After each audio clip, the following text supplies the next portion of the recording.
안녕하세요. 하트앤서울 복음방송 주안의 하나 4부 시작합니다.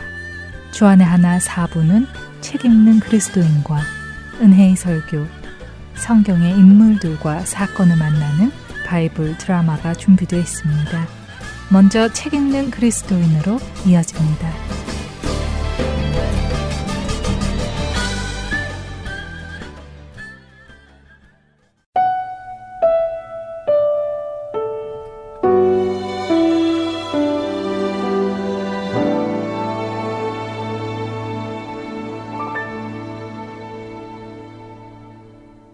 여러분 안녕하세요. 그리스도인들에게 추천해드릴 만한 신앙서적을 읽고 그 내용 속에서 생각해 볼 것들을 함께 나누는 시간입니다. 책 읽는 그리스도인 진행의 이선경입니다. 폴 워셔 목사님이 쓰신 회심이라는 책을 중심으로 나누고 있습니다. 폴 워셔 목사님은 성도들을 향해 말씀하고 있습니다. 참된 회심을 해야 한다고요. 믿지 않는 자들은 물론 현재 교회를 잘 다니고 있는 성도들까지도 자신의 회심을 점검해 보아야 한다고 하시지요. 사실 우리는 예배와 봉사, 헌금과 같은 종교 행위를 하고 있기에 자신을 성도, 곧 믿는 자라고 생각하기도 하지만 그런 행위가 아니라 하나님과의 관계를 통해 나의 회심이 참된 회심인지를 돌아보아야 한다고 하시지요. 폴 워셔 목사님은 참된 회심을 한 사람에게는 분명한 증거가 나타난다고 하시는데요. 하나님의 자녀가 된 사람에게 하나님은 반드시 어떤 일을 행하시는데 그것이 바로 증거라고 하시지요. 그렇다면 그 일들이라는 것은 과연 무엇일까요? 그것은 바로 하나님께서 자신의 자녀들에게 분리사역, 정화사역, 그리고 징계사역, 이 세 가지 사역을 행하신다는 것입니다. 폴 목사님은 성도 각자가 하나님이 행하시는 분리의 사역이 자신의 삶에서 구체적으로 이루어지고 있는가? 자신이 이 세상의 도덕적 부패에서 벗어나 그분께로 나아가고 있는가? 회심한 그 순간부터 지금까지 자신의 삶 속에 하나님께서 이 일을 이루고 계신다는 것을 생생하게 인식할 수 있는지 물어보아야 한다고 하시지요. 여러분은 이 질문을 스스로에게 던졌을 때 어떤 답을 할 수 있으신가요? 여러분이 회심한 그 순간부터 세상과의 연을 끊는 그 일이 일어나고 있고 하나님께로 더욱 가까이 가고 계신가요? 세상을 닮았던 내가 하나님을 닮아가고 있는지요? 나의 삶에 거룩함이 나타나고 있는지 점검해야 할 것입니다. 혹시 여러분 중에 하나님께서 이렇게 나 자신을 고치려 하시고 나를 깨끗하게 하시려 말씀을 주시는 것이 마치 간섭처럼 느껴지는 분이 계신가요? 하지만 생각해 보시기 바랍니다. 여러분의 친구의 자녀가 직장을 잡거나 결혼을 한다고 할 때 어떤 직장을 잡는지, 누구랑 결혼을 하는지 그렇게 크게 신경을 쓰지는 않으실 겁니다. 좋은 직장을 잡았거나 좋은 배우자를 만나 결혼을 한다면 축하해 줄 것이고 별로 좋지 않은 직장을 잡았다 하더라도 별로 탐탁지 않은 배우자를 만나 결혼을 했다 하더라도 에고 그렇구나 하며 잠시 걱정은 될지 모르지만 결국은 흘려보내게 되지요. 하지만 막상 여러분의 자녀가 직장을 잡거나 결혼을 한다고 하면 같은 마음으로 바라보지는 않으실 겁니다. 이것저것 재보기도 하고 여러분의 생각을 나누어 주기도 하고 여러분의 마음에 들지 않는 부분이 있으면 반대 의견도 강력히 제시하고 좋은 선택을 하도록 권유하며 함께 기도해 나가지 않으시겠어요? 하나님께서도 참된 회심을 한 자녀에게 나는 너의 하나님이다 라고 선포하시면 내가 거룩하니 너희도 거룩할지어다 라는 레위기 11장 45절 말씀처럼 우리를 거룩한 하나님의 자녀로 빚어가시는 것은 너무도 당연한 사실입니다.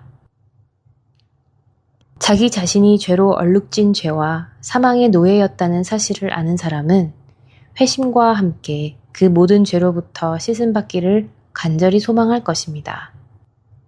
나를 거룩하게 만들어 가시는 하나님의 그 손길을 감사해야 할 것입니다. 어쩌면 우리의 겉모습은 도덕적으로 흠이 없는 것처럼 보일지도 모릅니다. 대부분 우리는 평범하게 자라고 교회를 매주 나가며 봉사와 섬김, 헌금도 꾸준히 하며 사회에서 지탄받을 만한 범법을 행하지도 않기 때문이지요. 그래서 스스로를 죄인이라 생각하는 것은 참 어렵습니다. 하지만 성경은 우리 인간의 죄성에 대해 이렇게 말씀하시지요.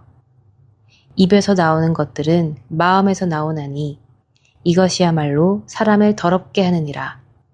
마음에서 나오는 것은 악한 생각과 살인과 간음과 음란과 도둑질과 거짓 증언과 비방이니 이런 것들이 사람을 더럽게 하는 것이요. 마태복음 15장 18절부터 20절의 말씀입니다. 악한 생각, 누군가를 향한 미움 등 우리 내면과 나의 머릿속에 있는 생각들은 모두 죄로부터 나온 것들입니다. 신학자들은 이것을 두고 인간의 전적인 타락이라 부르지요. 우리 안에 선한 것이 존재하지 않는다는 것입니다. 바로 이런 이유로 하나님께서는 회심한 하나님의 자녀를 향해 세상으로부터의 분리사역과 온갖 더러운 것과 우상숭배를 제거하는 정화사역, 그리고 이를 위해 필요한 징계사역을 행하신다는 것이지요. 내가 거룩하니 너희도 거룩하라 하시는 말씀처럼 우리를 거룩한 모습으로 변화시키기 위해서는 교훈, 책망, 바르게 함, 교육이라는 수단을 사용하십니다. 폴 목사님은 하나님의 징계가 가벼울 때도 있고 매우 엄할 때도 있다고 하십니다. 그러나 징계가 가볍고 엄하고를 떠나 하나님은 그리스도인의 가장 큰 유익을 염두에 두시고 항상 사랑으로 그 모든 징계를 베푸신다고 하시지요. 또한 하나님은 우리를 몹시 사랑하시기 때문에 우리가 성장을 멈춘 채로 머물러 있는 것을 원하지 않으신다고 하십니다. 폴 목사님은 징계 사역의 가장 대표적인 예로 야곱과 에서의 이야기를 소개해 주십니다. 사실 생각해보면 하나님께서는 야곱을 사랑하시고 에서를 미워하신다고 말씀하셨음에도 불구하고 그 둘의 삶을 비교해보면 누가 사랑받는 삶을 살았고 누가 미움받는 삶을 살았는지 혼란스러울 정도입니다. 왜냐하면 우리 대부분은 하나님이 우리를 사랑하시면 만사형통 승승장구하는 삶을 살 것이라 생각하고 그것이 하나님의 축복이라고 생각하지요. 반대로 하나님께서 우리를 미워하시면 그런 축복이 떠나가기에 우리의 삶이 늘 이런저런 어려움을 만나고 일이 잘 풀리지 않고 고통스러운 삶을 살 것이라고 생각합니다. 하지만 야곱의 삶과 에서의 삶을 비교해보면 우리는 그러한 우리의 생각이 전혀 맞지 않는다는 것을 알 수 있습니다. 야곱은 스스로 고백할 만큼 험악한 세월을 살았습니다. 늘 목숨의 위협을 받았고 재산 때문에 사람들과의 관계가 좋지 않았고 딸이 이방인들에게 겁탈을 당하는 아픔도 겪었고 사랑하는 아들이 실종되는 아픔도 겪었지요. 그러나 에서는 많은 재산을 가지고 있었고 사냥이나 하며 자신의 삶을 즐기는 풍족한 삶을 산 것처럼 보이지요. 그들의 후손인 이스라엘과 에돔 족속 역시 마찬가지입니다. 이스라엘은 둘로 나뉘어 북이스라엘은 멸망하고 남유다는 바벨론으로 포로로 끌려가는 등 어려움을 겪고 포로 생활을 마치고 고향으로 돌아온 후에도 정치적으로나 경제적으로나 시련을 겪게 됩니다. 반대로 에돔 족속은 아무런 상처도 입지 않은 채 오히려 번영하는 것처럼 보였지요. 그러나 폴 목사님은 야곱과 그의 자손 이스라엘이 이렇게 어려운 일을 겪으며 징계를 받는 이유는 하나님의 자녀로 거룩하게 빚어가시는 하나님의 사랑이 있기 때문이며 아무런 제재가 없는 에서와 에돔은 하나님께 버림받았기 때문이라고 말씀하십니다. 하나님은 자녀가 되었다는 확실한 증거, 내가 참된 회심을 했구나 라고 알 수 있는 참된 증거는 우리를 거룩하게 만드는 하나님의 징계가 내 삶에 있기 때문입니다. 여러분은 하나님의 징계와 정화사역을 통해 점점 세상으로부터 분리되어 세상보다 하나님의 일에 관심이 더 가고 계신가요? 하나님의 그 징계가 우리를 깨끗하게 하시는 사랑의 손길임이 깨달아지는 은혜가 우리 안에 있기를 바랍니다. 또 아들들에게 권하는 것 같이 너희에게 권면하신 말씀도 잊었도다. 일러스되 내 아들아 주의 징계하심을 경히 여기지 말며 그에게 꾸지람을 받을 때에 낙심하지 말라. 주께서 그 사랑하시는 자를 징계하시고 그가 받아들이시는 아들마다 채찍질 하심이라 하였으니 너희가 참음은 징계를 받기 위함이라. 하나님이 아들과 같이 너희를 대우하시나니 어찌 아버지가 징계하지 않는 아들이 있으리요. 징계는 다 받는 것이거늘 너희에게 없으면 사생자요 친아들이 아니니라. 히브리서 12장 5절에서 8절의 말씀입니다. 책 읽는 그리스도인 마칩니다. 안녕히 계세요.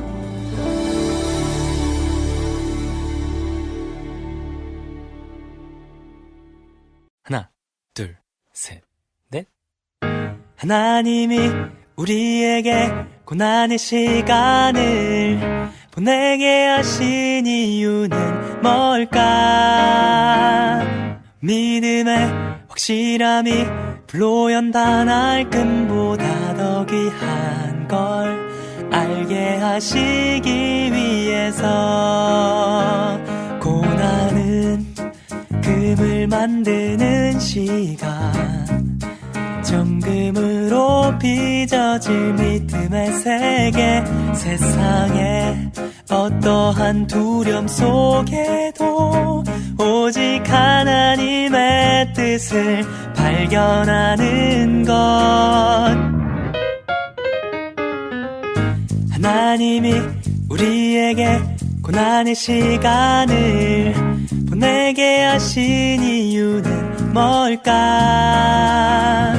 믿음의 확실함이 불로 연단할 금보다 더 귀한 걸 알게 하시기 위해서 환난은 인내는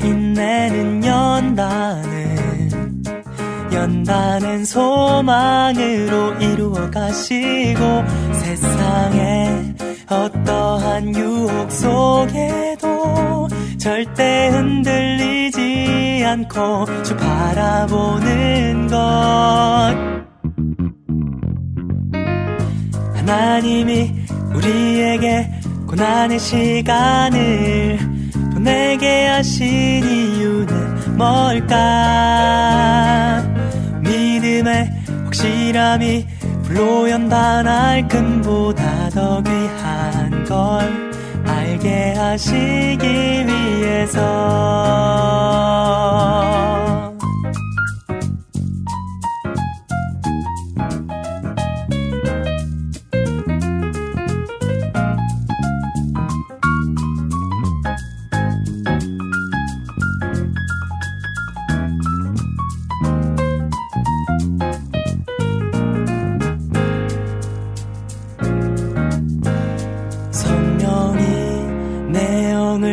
새롭게 하고 주님의 평안이 맘에 부어질 때 세상에 어떠한 상황 속에도 주를 믿는 믿음으로 살아갈 수 있죠.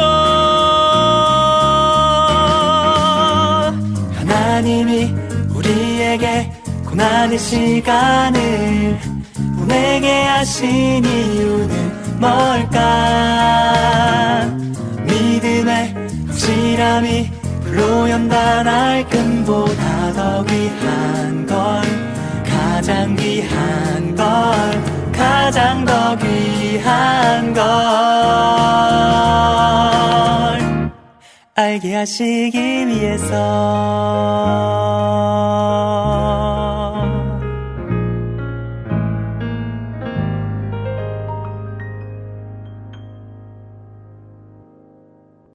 설교로 이어집니다. 오늘은 성남 수정구에 위치한 우리는 교회 박광리 목사님께서 사무엘상 23장 1절에서 5절을 본문으로 상황에 지배받지 않으려면 이라는 제목의 말씀 전해 주십니다. 은혜의 시간 되시길 바랍니다. 오늘 이 사무엘상 23장 말씀을 통하여서 혹시 잘못된 결정 때문에 혹은 주변의 환경 때문에 낭망하고 절망하신 분이 계시다면 오늘 좀 일어서시는 은혜가 있길 주의 이름으로 축원합니다. 오늘 사무엘상 23장을 보면 세 종류의 사람이 나와요. 첫 번째 사람은 합리적인 사람이에요. 두 번째 사람은 이기적인 사람입니다. 세 번째 사람은 하나님께 묻는 사람이에요. 여러분, 합리적이기만 한 사람은 상황 파악은 잘할지 모르겠습니다. 그러나 자기가 해석할 수 없는 상황이 오면 그거 극복하지 못해요. 이기적인 사람은 어떻습니까? 자기의 유익만을 따지죠. 그래서 사람을 배신하고 배반하는 일을 서심치 않는 아주 야비한 사람이 될 가능성이 큽니다. 그러나 하나님께 묻는 사람은 그 상황에 지배받지 않고 그 상황을 지배하시는 하나님의 품 안에서 안정감을 누릴 수 있는 것이죠. 오늘 이 세 가지 부류의 사람을 통해서 나는 지금 어느 상황이 있는가, 그리고 하나님께 묻는, 기도하는 사람으로 나가게 되는 은혜가 있기를 바라요. 첫 번째, 합리적이기만 한 사람들이 있습니다.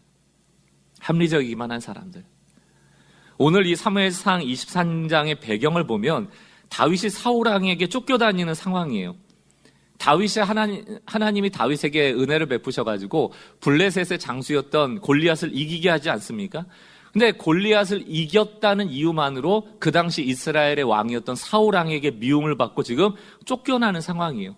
지금 사울 왕에게만 쫓겨납니까? 그 이스라엘과 국경에 아주 근접해 있는 블레셋에게도 다윗은 지금 원수인 거예요. 양쪽으로 쫓겨다니고 있는 겁니다. 그 스트레스가 얼마나 심했겠습니까? 그래서 그 스트레스를 다윗은 시편 56편에 이렇게 적었습니다. 5절 6절. 그들이 종일 내 말을 곡해하며 나를 치는 그들의 모든 생각은 사악이라. 그들이 내 생명을 엿보았던 것 같이 또 모여 숨어 내 발자취를 지켜보느니라. 계속 지금 도망자의 심정을 얘기하고 있는 건 아니에요. 지금 낮이든 밤이든 혹시 날 잡으러 오지 않았나, 그 스트레스가 극심한 거예요. 8절. 나의 유리함을 주께서 계수하셨사오니 나의 눈물을 주의 병에 담으소서. 이것이 주의 책에 기록되지 아니하였나이까. 밤새 우는 거예요. 날마다 우는 거예요. 불안함에 떠는 거예요. 이렇게 지금 쫓겨다니는 상황에 극심한 스트레스에 있었던 다윗에게 한 소식이 들려옵니다. 그게 오늘 본문 사무엘상 23장 1절이에요. 우리 같이 한번 읽어볼까요? 시작. 사람들이 다윗에게 전하여 이르되 보소서 블레셋 사람이 그일라를 쳐서. 지금 그일라 사람이 블레셋 사람에게 어려움을 당하고 있다는 거예요. 그일라는 어디냐 하면 블레셋하고 이스라엘의 그 국경 지역 근방에 있었던 곳입니다. 그러니까 블레셋 사람이 지금 그일라를 쳐서 지금 먹을 것을 훔치러 온 거예요. 누군가가 다윗에게 이 얘기를 왜 전했겠습니까? 이전에 블레셋의 골리앗을 이겼던 경험이 있잖아요. 블레셋으로부터 구원했던 사람이 다윗이잖아요. 그러니까 이번에도 그일라를 구원해달라는 것 아닙니까?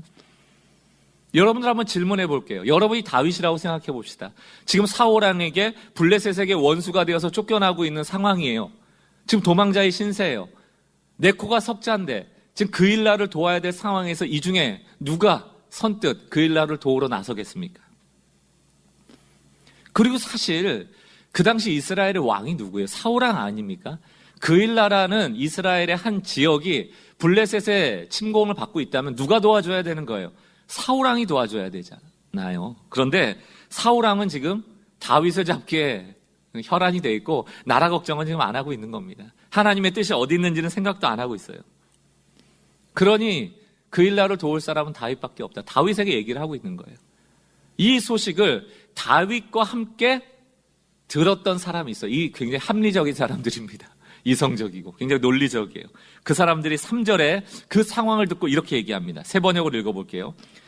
그러나 다윗의 부하들이 어떻게 해요? 반대하고 나섰다. 뭐 당연한 거 아닙니까? 내 코가 석자인데. 우리는 여기 유다에서도 이미 가슴을 졸이고 살고 있는데 우리가 그일라로 출전하여 블레셋 병력과 마주친다면 얼마나 더 위험하겠습니까? 가면 안 된다는 거예요. 현실을 직시한 겁니다. 현실을 정확히 해석한 거예요. 문제는 합리적이고 이성적이고 논리적으로 상황을 파악하고 현실을 직시했지만 문제는 하나님의 뜻과 달랐다는 거예요. 우리의 합리적인 판단이 하나님의 뜻을 거스를 수도 있다. 요즘 기독교인들에 대한 평가가 이런 거예요. 그냥 사기꾼 같고 말 섞고 싶지 않고 이기적이고. 근데 그러다 보니까 우리가 실수하기 쉬운 게 뭐냐면 그리스도인들은 합리적이어야 돼, 상식적이어야 돼. 이 정도 수준에 머무는 것을 그리스도인이다라고 착각하고 그냥 선하게만 살면 되지라는 굉장히 율법적인 신앙으로 돌아갈 위험성이 크다. 지난주에도 로마서 12장을 통해서 영적 예배라는 것은 이렇게 헬렐레 하고 있는 게 아니고 굉장히 합리적이고 이성적이어야 된다는 말씀을 드렸잖아요. 그 이야기는 영적이라는 것이 합리성을 포함한다는 얘기지 합리적이기만 해야 된다는 얘기가 아니죠. 신앙은 훨씬 더 초합리적입니다. 초월성이 있는 거예요. 초이성적이고요. 초논리적입니다. 우리가 이성이라는 하나님의 선물을 사용해야 하지만, 그래서 상식과 이성과 합리성이 있어야 하지만, 그 이성과 합리성 너머에 계신 하나님을 보지 못한다면 우리의 신앙은 왜곡될 수밖에 없는 것이죠.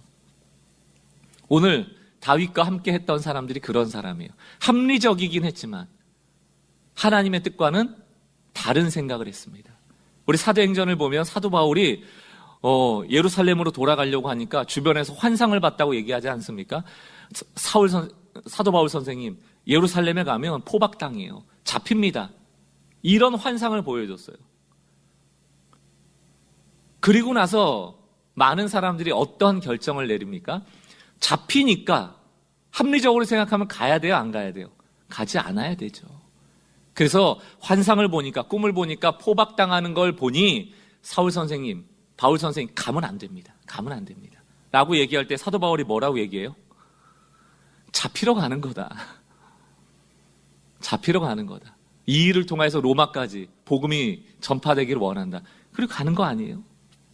우리는 포박된다는 곧 가지 말아야 된다라는 합리성으로 나가지만 사도 바울은 포박된다? 그러나 복음은 전해져야 된다. 라는 하나님의 뜻으로 가게 되는 것이죠. 달라요. 믿는 사람들은 합리적이기만 해서는 안 됩니다. 게다가 여러분, 이 보고를 하고 있는 지금 다윗의 주변에 있는 사람들이 누군가, 그 사무엘상 오늘 보면 바로 전에 보면 이 사람들이 누군지가 나와 있어요. 사무엘상 22장 1절 2절. 그러므로 다윗이 그곳을 떠나 아둘람굴로 도망하며, 지금 내용은 아시죠? 사울 왕에게 쫓기는 거예요. 블레셋에게 쫓기는 겁니다. 그래서 지금 도망가는 거예요. 아둘람굴로 도망하며 그의 형제와 아버지의 온 집이 듣고 그리로 내려가서 그에게 이르렀고, 환난당한 모든 자와 빚진 모든 자와 마음이 온통한 자가 다 그에게 모였고, 그는 그들의 우두머리가 되었는데 그와 함께한 자가 400명가량이라. 지금 모인 자가 어떤 자들이에요? 환난당한다, 빚진 자, 원통한 자, 다 그런 사람들이 모였잖아요. 그런 고난 중에 함께 모였잖아요. 그런 사람들은 동병상련 아닙니까? 같이 고난당하는 자에게 공감의 마음을 주는 게 마땅하지 않아요?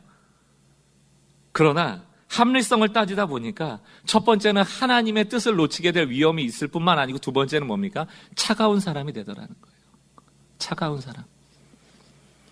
오늘 설교를 준비하면서 늘 마음에 새기고 있었던 문장 하나가 다시 한번 리마인드 됐어요. 조금 덜 논리적이고 더 사랑하라. 조금 덜 논리적이고 더 사랑하라. 차가운 사람 되지 말자고요. 합리적이기만 한 사람이 아니고 그 합리적인 것 너머에 계신 하나님까지를 볼 수 있는 조금 더 넓은 시야를 갖는 우리 성도님들 되시기 바랍니다. 오늘 본문에 나오는 두 번째 사람은 이기적인 사람이에요. 다윗이 그 어려운 상황에서도 지금 그일라에 가서 그일라를 구원했거든요. 근데 결과가 재밌습니다. 그 그일라 사람이 다윗을 배반하는 거죠. 배신하는 겁니다. 사무엘상 23장 7절 8절을 보세요. 다윗이 그일라에 온 것을 어떤 사람이 사울에게 알림해 사울이 이르되 하나님이 그를 내 손에 넘기셨도다. 그가 문과 문 빗장이 있는 성읍에 들어갔으니 갇혔도다. 사울이 모든 백성을 군사로 불러 모으고 그일라로 내려가서 다윗과 그의 사람을 에워싸려 하더니, 아니 그일라를 살려줬는데 그일라의 사람이 다윗을 사울 왕에게 넘긴 거예요. 배반한 겁니다. 배신한 겁니다. 그럼 여러분 그일라 사람이 왜 배신했을까요? 23장 바로 앞에 보면은 다윗을 도왔던 사람에게 사울왕이 해코지했거든요. 그러니까 그일라 사람이 블레셋이 쳐들어왔을 때는 다윗에게 도움을 받아서 좋긴 하지만 그일라에 다윗이 머물다면 사울왕이 그일라에 해코지할 게 싫은 거예요. 싫은 거예요. 사울왕의 핍박이 두려우니 다윗을 배반하게 되는 겁니다. 여러분 영화 같은 데 보거나 여러분 살면서 어떤 경우에 배반하던가요? 여러분들도 다 배신하고 배반해 보셨을 거 아니에요. 어떤 상황에서 배신하게 되던가요? 두 가지인 것 같아요. 첫 번째는 욕심. 왜 영화 같은 데 보면 둘이 어떤 막 금은보화를 같이 찾았다가 마지막에 혼자 가지려고 배반하잖아요. 그 욕심이고요. 두 번째를 보면은 욕심이 아니고 생존 본능. 예를 들어서 야 너가 알고 있는 특별한 비밀을 나한테 얘기해. 그러지 않으면 너 아내를, 너 남편을, 너 자식을 어떻게 해버릴 거야. 이렇게 나오잖아요. 그러면 우리 가족을 지키기 위해서 어쩔 수 없이 배반할 때가 있지 않습니까? 보면 첫 번째는 욕심이고 두 번째는 생존 본능. 살려야 하니까, 살아야 하니까 이럴 때가 많잖아요. 오늘 그일라 사람은 아마 후자일 겁니다. 무슨 다윗을 통하여서 부귀영화를 누리고자 자신들의 욕심을 취하고자 했다기보다는 자기 동네에, 자기 마을에, 자기 가정에 사울왕이 해코지해서 불이익을 당할 것에 대한 두려움이 있었을 거예요. 이거 생존 본능 아닙니까? 우리에게 생존 본능이 커질 때 우린 누군가를 배반하고 배신하게 돼요. 제가 언젠가 설교 중에도 한번 소개했던 책인데 도시는 무엇으로 사는가, 유현준 교수라고 홍익대 교수님이 있습니다. 지난주에 그분 강의가 있어서 몇 분, 소수의 분이 모여서 그 강의를 듣게 됐어요. 뭐 교회 공간에 대한 이야기도 했지만 신앙에 대한 얘기이기 때문에 참 코로나 시대에 저한테는 많은 도전이 되었습니다. 근데 그분이 그런 얘기 하더라고요. 도시가 세워지고 문명이 세워지고 사람들이 이렇게 집단화되어져서 많이 모여 살게 되는 이유를 그 생존 본능이라고 얘기를 하더라고요. 그럼 대도시에 많이 모이잖아요. 왜 그럴까? 사람이 많은 곳에서 생존할 확률이 더 높다. 이건 퇴고 이래로 가져온 인간의 본능이라는 거예요. 소수로 있으면 살 가능성이 적다는 거예요. 더 모여야 되고 더 뭉쳐야 된다는 거예요. 그러면서 이분도 이제 교회 다니는 집사님이시니까 대형교회에 대한 이야기를 하면서 왜 사람들이 대형교회로 몰릴까? 생존 본능과 무관하지 않다. 뭔가 우리는 더 다수의 매력을 느껴요.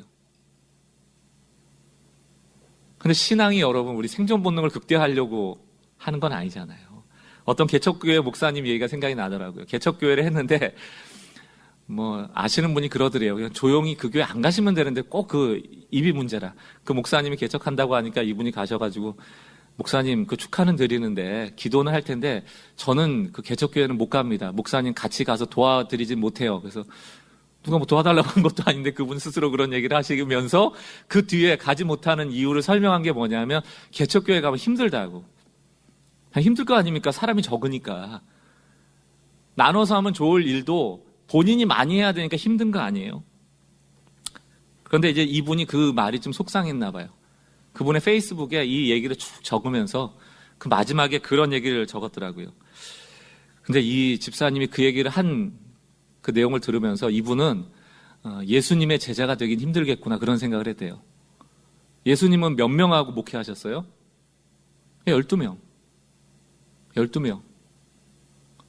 과연 지금 우리 중에 예수님을 따를 만한 성도가 몇 명이나 있을까? 우리는 소수를 무시해요. 다수를 선호합니다. 그러다 보니까요, 생각보다 우리가 사람을 배신하고 하나님을 배신할 때가 많습니다. 이게 생존 본능 때문에 그렇죠. 예를 들어서 하나님을 배반하는 경우도 보세요. 성경에 보면은 이스라엘의 왕들에게 무슨 하나님이 부탁을 하시냐면 마병 많이 두지 말고 아내 많이 두지 말고 은금 많이 두지 말라 이렇게 나옵니다. 신명기 17장을 보면 그 신명기 17장의 내용이 뭐냐면 이런 얘기예요.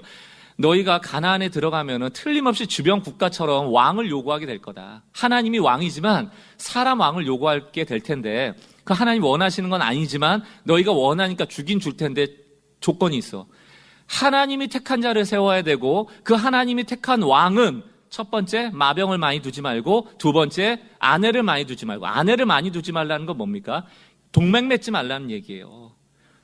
정략 결혼해서 주변국과 동맹 맺지 말라는 겁니다. 우상숭배가 판을 칠 거니까. 세 번째가 뭡니까? 은금 많이 두지 말라. 여러분, 이 세 가지를 종합하면 이스라엘은 번영하지 못한다는 얘기예요. 마병이 없는데, 동맹을 안 맺었는데, 은금이 없는데 번영할 수 있어요? 이 얘기를 자세히 들여다보면 생존 본능이 떨어질 수밖에 없는 얘기입니다. 위험한 얘기예요. 그래서 하나님을 배반하는 거예요. 배신하는 거예요. 마병을 많이 두지 말라고 했지만 우리가 살아야 되기 때문에 마병을 많이 두는 것이고, 아내를 많이 취하지 말라고 했지만 우리가 살아야 되기 때문에 동맹을 맺는 것이고, 은금을 많이 두지 말라고 했지만 우리가 살아야 하기 때문에 은금을 많이 두는 것이죠. 이게 어디에 극대화돼서 나타납니까? 솔로몬. 결국 하나님을 배반하죠. 배신하죠. 우리는 신앙생활을 제대로 하면 할수록 주변에 이기적인 사람들 때문에 배신당하고 배반당하고 손해볼 일들이 많아지게 돼요. 우리가 신앙생활을 제대로 하면 할수록 우리는 조금 더 이타적인 사람이 되고 조금 덜 이기적인 사람이 될 수밖에 없습니다.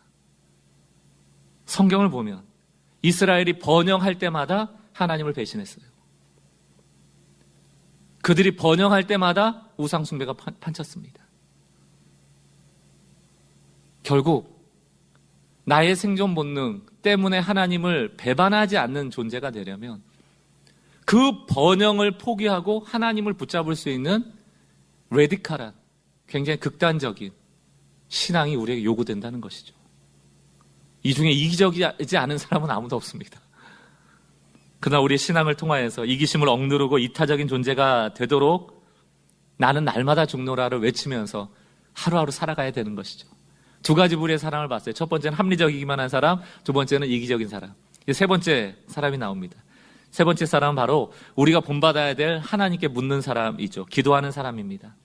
합리적인 사람은 기도하지 않아요. 자기의 판단이 옳을 거다라고 믿기 때문에 하나님께 의뢰하지 않습니다. 이기적인 사람도 당연히 기도하지 않죠. 생존 본능이 강한데 자기의 생존 본능이 이끄는 대로 가지 기도하지 않아요. 사울왕 한번 볼까요? 사무엘상 23장 7절 보니까 다윗이 그일라에 온 것을 어떤 사람이 사울에게 알림해 사울이 이르되 뭐라고 얘기합니까? 하나님이 그를 내 손에 넘기셨도다. 이게 우리가 하는 실수라니까요. 안 물어봐요. 나한테 좋은 상황이 오면 하나님이 해주셨다고 그냥 믿어버리는 거예요. 늘 하나님은 내 편이라고만 생각하는 거예요. 내가 어떻게 살아가는지는 조금도 고민하지 않고 그냥 좋은 일 주면 다 하나님은 내 편이라고 생각하는 거예요. 이제 다윗 잡게 됐으니까 하나님이 내 편이라는 거예요. 한국교회 안에 교만과 오만이 판치는 상황 속에서 얼마나 이런 오만함들이 많이 있는지 몰라요. 자기가 기도하면 다 된대요. 너무나도 자기중심적이죠. 자만한 사람들이죠. 하나님이 제일 싫어하는 사람은 교만한 자입니다. 자만한 자입니다. 오만한 자입니다. 기도가 없는데, 기도를 안 하는데 사업이 잘 되고, 기도를 안 하는데 별 문제 없이 잘 살고, 저같이 목사 또 우리 교회를 보자면 기도하지 않는데 목회가 잘 되고, 기도하지 않는데 돈이 벌리고, 기도하지 않는데 성공 가도를 달리고, 기도하지 않는데 아무 문제 없는 것 같다? 그러면 우리는 굉장한 위험에 지금 노출되어 있는 것이죠. 뭐가 문제가 생긴 것이죠. 선지자 사무엘은 기도를 쉬는 것을 죄라고 명명하지 않습니까? 나는 하나님 앞에 기도를 쉬는 죄를 범하지 않겠다. 오늘 본문에 하나님의 마음에 합하였던 자 다윗은 기도합니다. 하나님께 묻고 그분의 뜻을 듣죠. 합리적인 사람들이 쌓여 있어요, 주변에. 그들은 그 일날을 도우러 가면 안 된다고 얘기합니다. 그때 다윗이 듣고 보니까 참 맞는 말이네 라고 쉽게 수긍하지 않아요. 그는 바로 하나님께 묻습니다. 보세요, 3절. 다윗의 사람들이 그에게 이르되 보소서 우리가 유다에 있기를 두렵거늘 하물며 그일라에 가서 블레셋 사람들의 군대를 치는 일이리까 한지라. 만약에 우리가 그냥 그 합리성에 함몰돼 버리면 참 맞는 말이잖아요. 다수의 의견이잖아요. 그러면 다수결의 의견에 따라 그럼 가지 말자 라고 할 수 있었겠지만 다윗은 뭐라고 얘기합니까? 다윗이 여호와께 다시 묻자온대 여호와께서 대답하여 이르시되 일어나 그일라로 내려가라. 내가 블레셋 사람들을 내 손에 넘기리라 하신지라. 다윗이 여호와께 다시 묻자온대. 앞에 2절에서 물었거든요. 또 한번 물어보는 거예요. 또 이기적인 사람들이 배신한 상황 속에서도 다윗은 기도합니다. 8절을 보세요. 사울이 모든 백성을 군사로 불러 모으고 그 일나로 내려가서 다윗과 그의 사람을 애워싸려 하더니, 그때 다윗이 13절 뭐라고 되어 있습니까? 다윗과 그의 사람 600명가량이 일어나 그 일나를 떠나서 갈 수 없는 곳으로 갔더니 다윗이 그 일나를 피한 것을 어떤 사람이 사울에게 알림해 사울이 가기를 그치니라. 아유, 예, 잘못된 본문이 나왔네요. 예, 여기 나오네. 예, 죄송합니다. 12절이요. 다윗이 이르되, 이 다윗이 이르되라는 것이 여호와께 묻되 그 일나 사람들이 나와 내 사람들을 사울의 손에 넘기겠나이까 하니, 하나님께 묻는 거예요. 그러니까 여호와께서 이르시되 그들이 너를 넘기려 하신지라. 그리고 나서 피할 수 있도록, 제가 앞에 읽었던 13절 같이 다윗이 그 일나에서 피하였다, 이런 상황들을 돌파할 수 있도록 도우시는 거죠. 다윗은 기도로 극복해요. 합리적인 사람에 둘러싸여 있을 때, 이기적인 사람들이 배신할 때 기도합니다. 하나님께 물어요. 그 뜻을 구합니다. 저도 사실 이 설교를 준비하는 지난 주에, 우리 살다 보면 다 만나잖아요. 뭐 좀 이해할 수 없는 상황을 만나면 이 화가 좀 나고요. 참 상식 없는 생각을 한다, 또 배려심이 없다, 이런 생각이 드는 분들을 만나죠. 나에게 해롭고 손해가 되는 상황을 자꾸 주는 그런 사람들을 만나는 일은 참 불편한 일입니다. 그리고 마음이 이렇게 무거워지죠. 그래서 다행히 설교를 준비하면서 또 아침에 잠언을 통해서 지혜를 얻으면서 기도하게 되면서 나타나는 증상이 뭐냐면, 이렇게 좀 불편한 마음은 사람 마음을 이렇게 콱 좀 고구마 메이듯이 메이게 하거든요. 무겁게 만든다고요. 근데 기도를 하면 나타나는 증상이 가벼워져요, 마음이. 하나님이 상황을 아시니까. 그러니까 손해라는 게, 그러니까 물질이든 아니면 내가 좀 마음에 고생하는 손해라는 게 별거 아니다. 하나님 보시기엔 별거 아니다. 하나님 이 상황을 아시고 결과적으로 합력할 선을 이루실 것이다. 이런 마음이 올 때 마음이 편해지는 것이죠. 그렇게 마음이 편해질 수 있었던 이제 오늘 본문의 결론 구절 14절, 이것이 저에게 큰 힘이 됐어요. 우리 같이 한번 읽어봤으면 좋겠습니다. 기도의 사람을 지키시는 하나님. 같이 한번 읽습니다. 시작. 다윗이 광야의 요새에도 있었고 또 광야 산골에도 머물렀으므로 사울이 매일 찾되 하나님이 그를 그의 손에 넘기지 아니하시니라. 다윗이 잘 피해 다녔더라가 아니에요. 다윗이 잘 도망 다녔더라가 아니에요. 하나님이 그를 찾지 못하도록 도우시는 겁니다. 이 얘기를 듣니까 고구마처럼 막혔던 가슴이 확 내려가는 거예요. 마음이 무거웠거든요. 제가 불편했거든요. 힘들었거든요. 근데 이거 보니까 하나님이 내 삶을, 내 세계를, 내 주변을 주장하고 계시는구나. 하나님이 반드시 책임져 주실 것이구나. 지금 당장은 내게 무겁고 불편하고 콱 막히는 것 같은 상황이지만 하나님이 맡아주시면 이것이 풀려질 것이구나. 사랑하는 성도 여러분, 이 14절 말씀을 붙잡으세요. 하나님이 그를 그의 손에 넘기지 않는다. 하나님의 손에 내 인생이 붙잡혀 있다. 얼마나 감사한 얘기입니까? 그러면서 찬양이 나와요. 시편 121편입니다. 내가 산을 향하여 눈을 들리라. 나의 도움이 어디서 올고. 이거 내가 산을 향하여 눈을 든다는 게 어떤 그림 언어예요? 기도한다는 건 아니에요. 하나님께 묻는 거 아닙니까? 사방이 우겨쌈을 당할지라도, 사방은 다 막혀 있을지라도 내가 하늘을 향하여 눈을 들리라. 나의 도움이 어디서 올고. 나의 도움은 천지를 지으신 여호와께서로다. 여호와께서 너를 실족하게 아니하시며 너를 지키시는 이가 졸지 아니하시리로다. 이스라엘을 지키시는 이는 졸지도 아니하시고 주무시지도 않는다. 지난주에 내 상황을 하나님은 보셨다, 아신다. 그리고 의로운 자의 편을 들어주실 거예요. 나는 하나님의 뜻대로 의롭게 살아가며 하나님을 의뢰하며 살아가면 되는 거예요. 우둠지처럼 오늘을 살아가면 되는 거예요. 그 불편한 상황 때문에 오늘을 망칠 필요가 없습니다. 그러므로 사랑하는 성도 여러분, 기도하셔야 돼요. 하나님으로 하여금 일하시도록 하십시오. 우리 한번 따라 합시다. 하나님으로 하여금 일하시도록 하십시오. 하나님으로 하여금 일하시도록 하십시오. 오늘 말씀의 결론을 맺으면서 제가 도입에서 읽었다고 했던 그 책의 내용을 다시 한번 인용하기를 원합니다. 그 책 내용 안에 보니까 저도 가보진 않았습니다. 미국에 가보면 서부에 세콰이어 국립공원이 있나 봐요. 세콰이어 나무가 굉장히 큰 나무 아닙니까? 그 국립공원이 있는데 그 국립공원에 가보면 정말 큰 나무들이 많대요. 그 중에서 세계에서 제일 큰 나무가 거기에 있는데 세콰이어 나무겠죠. 그게 제너럴 셔먼 트리라는 겁니다. 제너럴 장군, 무슨 장군의 이름을 딴 것 같아요. 여러분들 지금 잘 보이실지 모르겠지만 저 앞에 사람이 조그맣게 있어요. 이게 높이가 84m니까 여러분 100m 달리기 하는 그 길이 정도를 우리가 떠올리면 될 것 같고, 이게 31m, 한 10사람 정도가 손을 에워싸도 남는다 하더라고요. 그리고 지름이 11m니까 뭐 어마어마한 거죠. 무게가 1400톤, 나이가 한 2300년 정도 됐다, 이렇게 되어 있습니다. 굉장히 큰 나무예요. 이 나무는 외부의 웬만한 강풍이나 어떤 상황에 따라 넘어지지 않아요. 근데 이 나무가 무너질 수 있는 유일한 이유가 하나 있습니다. 이 나무가 무너질 수 있는, 그게 뭐냐면 이 나무 스스로 자기의 무게를 견디지 못할 때 무너져요. 그리고 이 무게를 견딜 만큼 뿌리가 단단하지 못하게 지탱하지 못하면 이거 무너져요.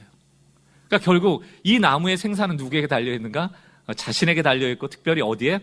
뿌리가 이 높이와 무게를 지탱하는가의 문제예요.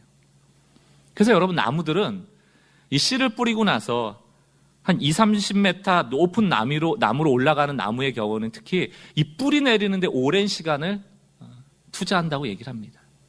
그래서 나무에 유형기라는 게 있대요. 유형기.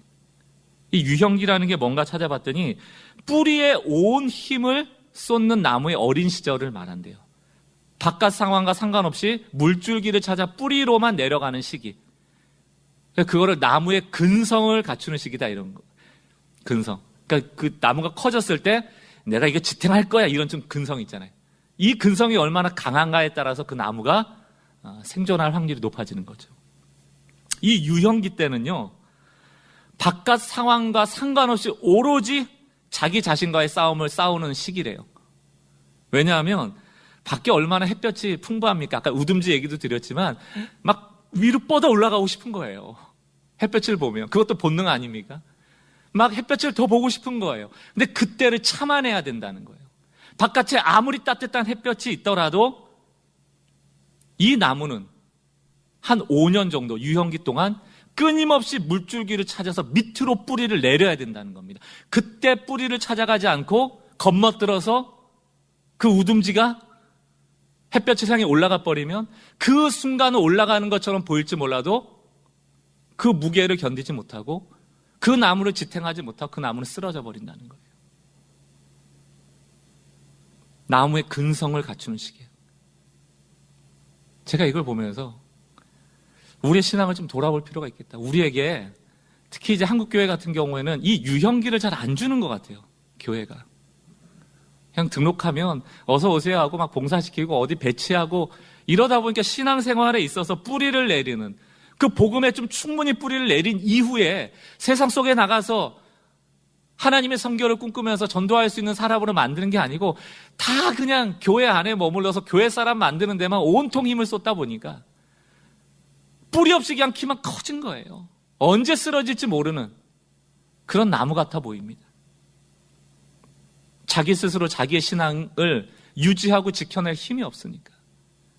밑에 물줄기에 뿌리를 내리고 있어야지 이 가뭄의 때에도 물을 빨아먹을 텐데 뿌리가 약해 놓으니까 키는 큰데 등치는 큰데 물이 없어요.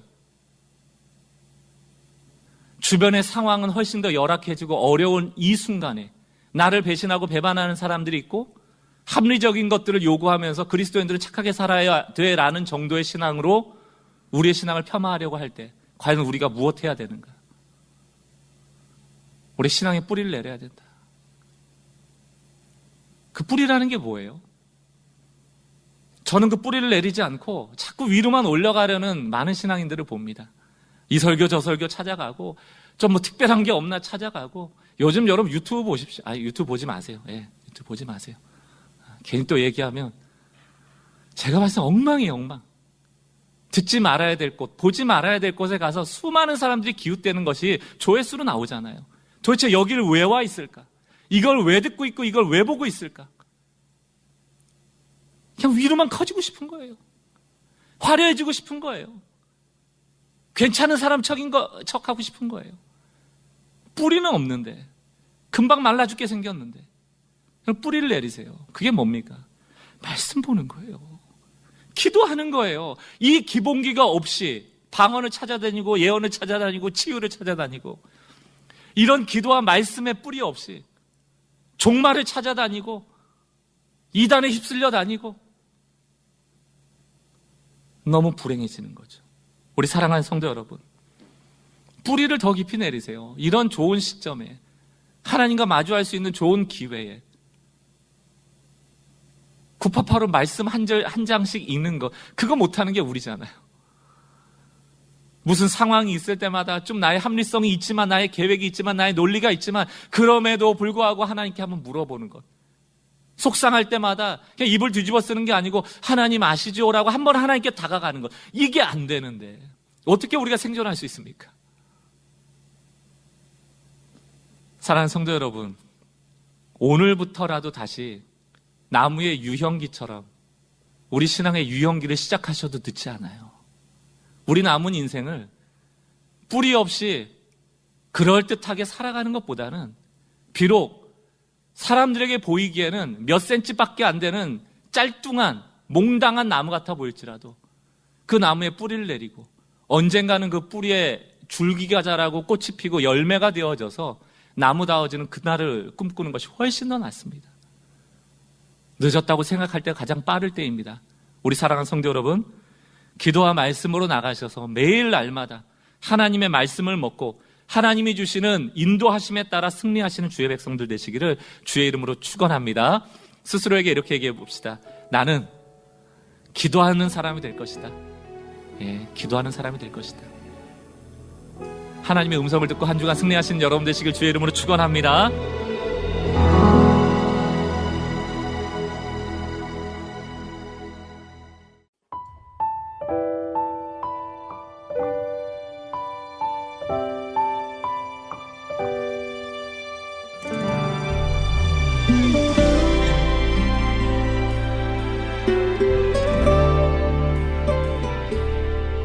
주여 당신의 한마디가 나를 살립니다.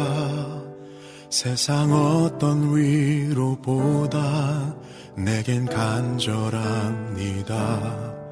주여 당신의 한마디가 날 일으킵니다.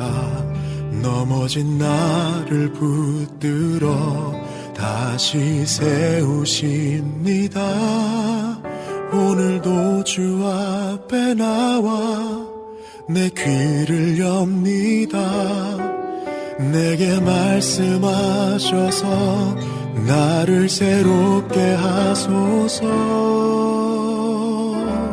주여 말씀하소서.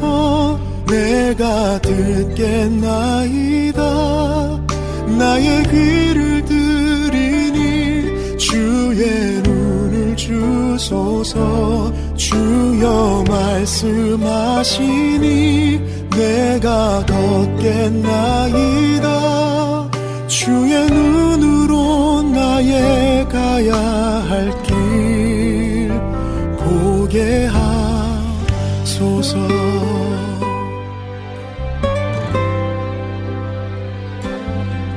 주여 당신의 한마디가 나를 살립니다. 세상 어떤 위로보다 내겐 간절합니다. 주여 당신의 한마디가 날 일으킵니다. 넘어진 나를 붙들어 다시 세우십니다. 오늘도 주 앞에 나와 내 귀를 엽니다. 내게 말씀하셔서 나를 새롭게 하소서. 주여 말씀하소서. 내가 듣겠나이다. 나의 귀를 들이니 주의 눈을 주소서. 주여 말씀하시니 내가 걷겠나이다. 주의 눈으로 나의 가야 할 길 보게 하소서.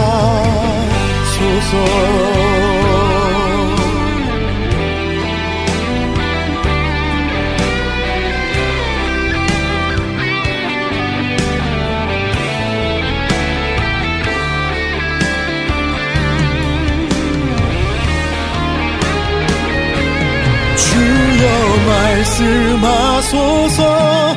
내가 듣겠나이다. 나의 귀를 들이니 주의 눈을 주소서. 주여 말씀하시니 내가 걷겠나이다. 주의 눈으로 나의 가야 할 길 보게 하소서.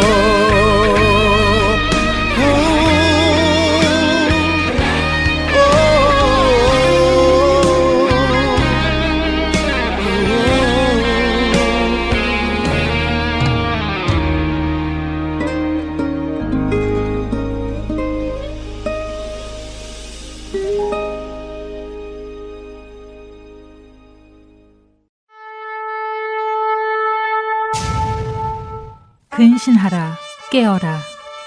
너희 대적 마귀가 우는 사자같이 두루 다니며 삼킬 자를 찾나니 너희는 믿음을 굳게 하여 저를 대적하라.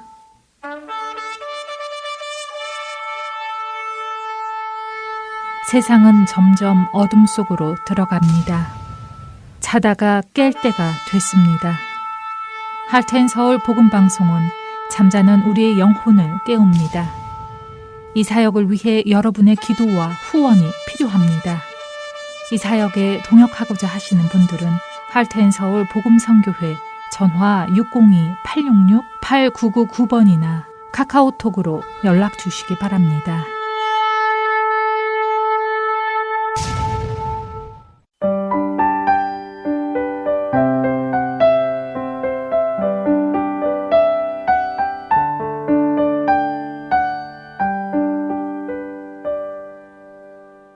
성경 속의 인물들과 사건을 만나는 바이블 드라마로 이어집니다.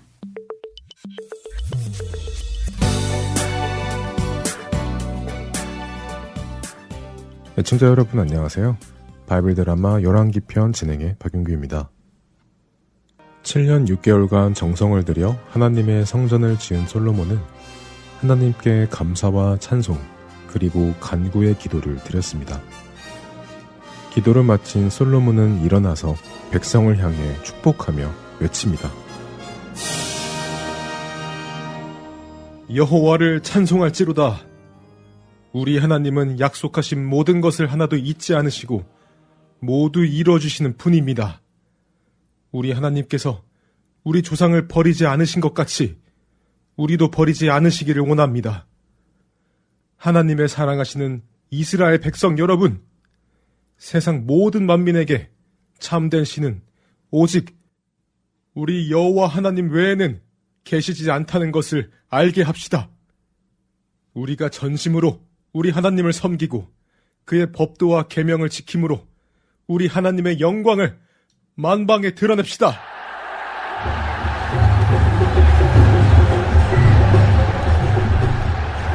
솔로몬은 물론 이스라엘 백성들이 진심으로 하나님을 기뻐하며 그 앞에 희생제물을 드리고 즐거이 하나님을 찬양했습니다. 솔로몬이 하나님의 성전을 마무리하고 성전 봉헌식을 한 때는 그 해의 초막절이었습니다. 초막절은 이스라엘 민족이 이집트에서 풀려나와 광야의 시간을 보내며 하나님과 함께 초막을 치며 살던 것을 기념하는 절기였지요. 광야의 이스라엘 백성들은 성막에 거하시는 하나님을 중심으로 동서남북으로 3지파씩 초막을 짓고 살았습니다. 하나님을 중심에 모시고 사는 모습이었죠. 이제 그 하나님의 성막을 솔로몬은 성전 안에 모셨습니다. 그리고 이스라엘 백성들은 하나님을 중심에 모시고 살아가겠다고 다짐한 것이었죠. 이렇게 하여 이스라엘 백성들은 하나님의 성전을 초막절에 봉헌하며 7일간 초막절을 지켰고, 그 후에 세상 여러 나라에서 온 사절단과 함께 7일 동안 더 축제를 즐겼습니다. 솔로몬은 하나님의 성전을 다 지은 후에 이제 자신을 위한 왕궁을 짓기 시작합니다.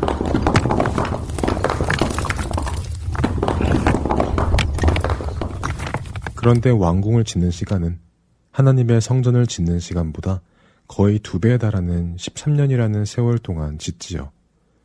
솔로몬은 자신의 왕궁을 성전의 크기보다 4배나 더 크게 지었습니다.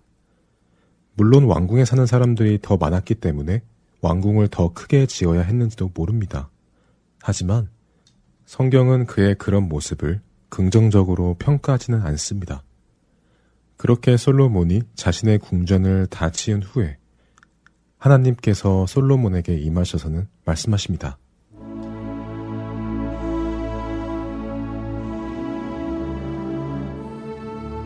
솔로몬아, 네 하나님, 말씀하십시오. 너의 기도를 내가 들어 내가 건축한 나의 성전을 내가 흡족히 받았노라. 나의 눈길과 마음이 항상 그 성전에 있겠노라. 내가 만일 너의 아버지 다윗처럼 내 앞에서 정직하고 진실하게 살아간다면 내가 너의 아버지와 약속한 약속을 반드시 지킬 것이니라. 그러나 만일 너와 너의 자손이 나를 떠나 다른 신을 섬기고 나의 법과 명령을 지키지 않으면 나는 이 백성을 이 땅에서 제할 것이며 나의 이름을 위하여 내가 지은 이 성전도 버릴 것이니라. 그때 이 성전은 아무것도 남지 않아 사람들의 조롱거리가 될 것이며 사람들은 왜 내가 나의 백성들과 나의 성전에 이런 일을 행했는지 물을 것이다. 그때 또 다른 사람들은 이 모든 일이 하나님의 백성이 하나님을 버리고 다른 신을 섬겼기 때문이라고 말할 것이니라. 네. 명심하겠습니다. 하나님께서 솔로몬에게 이렇게 말씀하신 것은 이미 솔로몬의 마음이 하나님을 떠나기 시작했기 때문입니다. 또한 이스라엘 백성들도 하나님을 떠날 것을 아시기에 미리 이렇게 말씀해 주시며 마음을 다시 하나님께로 돌리라는 권면의 말씀이었죠. 그럼에도 솔로몬은 아직 그 말씀의 의미를 제대로 깨닫지 못하고 있었습니다.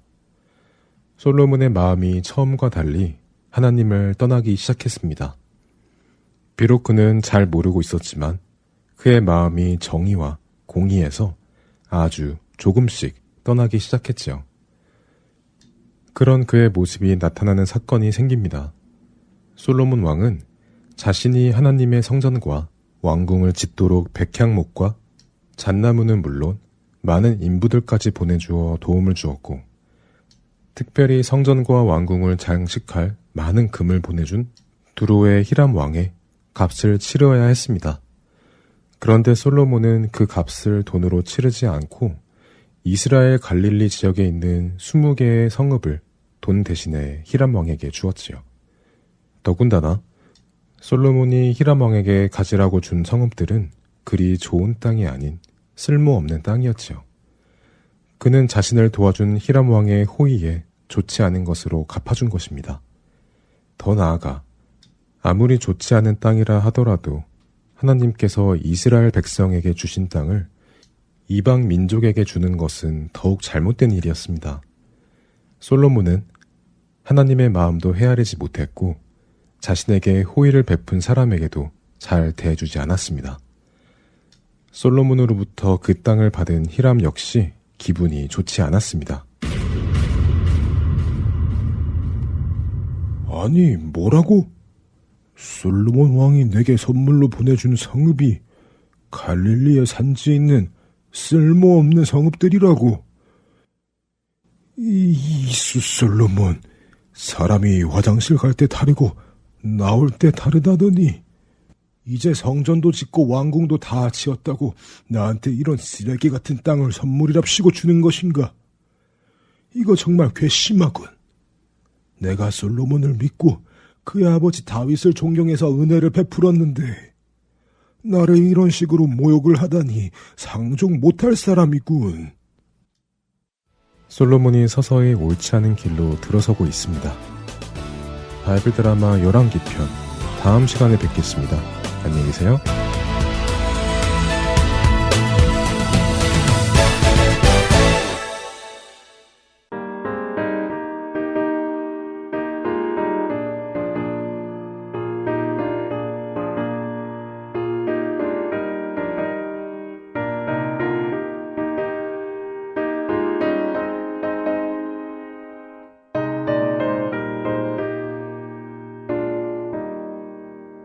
우리가 지금은 나그네 되어도 화려한 천국에 머지않아 가리니 이 세상 있을 때 주 예수 위하여 끝까지 힘써 일하세. 주 내게 부탁하시네. 천사도 화목해 하라시 우주의 말씀을 온 세상 널리 전하세. 주 예수 말씀이 온 세상 만민들 흉악한 죄에서 떠나라 하시니 이 말씀 듣고서 새 생명 얻으라. 이 기쁜 소식 전하세. 주 내게 부탁하시니 천사도 응모하겠네. 화목해 하라시 우주의 말씀을 온 세상 널리 전하세.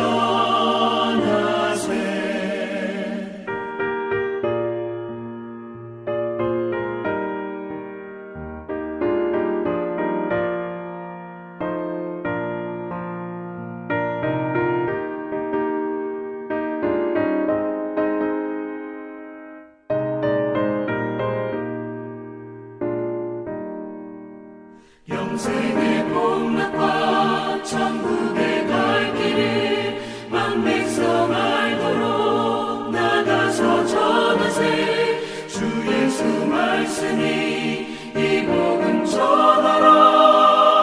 우리에게 부탁하셨네. 주 내게 부탁하시니 천사도 응모하겠네.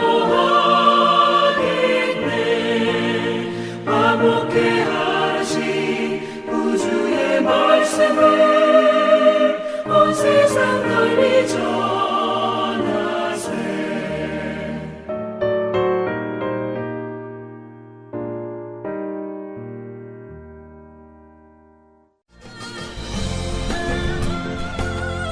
주안의 하나 4부 준비된 순서는 여기까지입니다. 언제나 주 안에서 기뻐하며 감사하는 하루하루가 되시길 소망하며 다음 이 시간 다시 찾아오겠습니다. 고맙습니다.